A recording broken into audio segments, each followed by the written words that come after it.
त्यानंतर या घडीला आमच्या प्रतिनिधींनी पाठवलेल्या आणखी अपडेट्स आपण पाहणार आहोत। धुळ्यातली आकडेवारी मला निश्चितच सांगायला आवडेल। धुळ्यामध्ये भाजपने 44 जागांवरती आपलं वर्चस्व राखलेलं आहे। शिवसेनेने केवळ 4 जागांवरती, राष्ट्रवादी काँग्रेस मात्र वरचढ ठरत त्या ठिकाणी 8 जागा करते।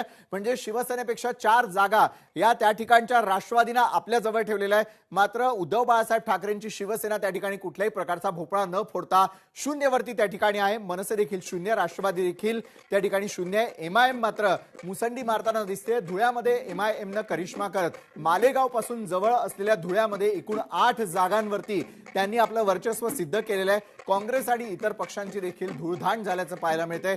कुणालाही त्या ठिकाणी बहुमत किंवा जास्ती मतं मिळत नसल्याचं दिसतंय। शून्यावरती देखीलच त्यांचा आकडा आहे। पाठोपाठ छत्रपती संभाजीनगरकडे मी यावेळेला जाईल। छत्रपती संभाजीनगर मधून देखील एक मोठी बातमी प्रभाग क्रमांक 11 मधून। आणि छत्रपती संभाजीनगर मधले अपडेट्स काय सांगतात? विश्वनाथ स्वामी भाजपचे, माधुरी देशमुख भाजपच्याच मीना नितीन खरात या विजयी झालेल्या आहेत। भाजपच्या मयूर वंजारी यांनी देखील त्या ठिकाणी विजय प्राप्त केलेला आहे। त्यानुसार छत्रपती संभाजीनगरच्या प्रभाग क्रमांक 4 मध्ये भाजपने 4 जागा राखलेल्या आहेत। पाठोपाठ पनवेल या ठिकाणाहून आपण ग्राफिक्सच्या माध्यमातून एक महत्त्वाची घडामोड पाहणार आहोत। पनवेलमध्ये काय चित्र आहे तर पनवेलमध्ये भाजपने 46 जागांवरती निर्विवाद आपलं वर्चस्व ठेवलेलं आहे।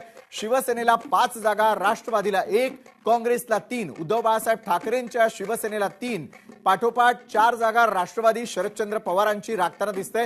इतरांची संख्या पाहायला गेलं तर 16 जण त्या ठिकाणी आहेत। पाठोपाठ भिवंडीतले अपडेट्स काय सांगतायत? पनवेल पाठोपाठ भिवंडीमध्ये भाजप 10, शिवसेनेला 8, राष्ट्रवादीला भोपळाही फोडता आलेला नाहीये। त्या ठिकाणी काँग्रेसला 14 जागा, राष्ट्रवादी शरदचंद्र पवार 8 जागा आणि इतर जे उमेदवार आहेत त्यांना 8 जागा मिळालेल्या आहेत। आमची टॅक्सी आलेली आहे, लोकशाही मराठीची टॅक्सी तुमच्यापर्यंत घेऊन आलेली आहे। या क्षणाचे सर्वात मोठे अपडेट्स त्यामध्ये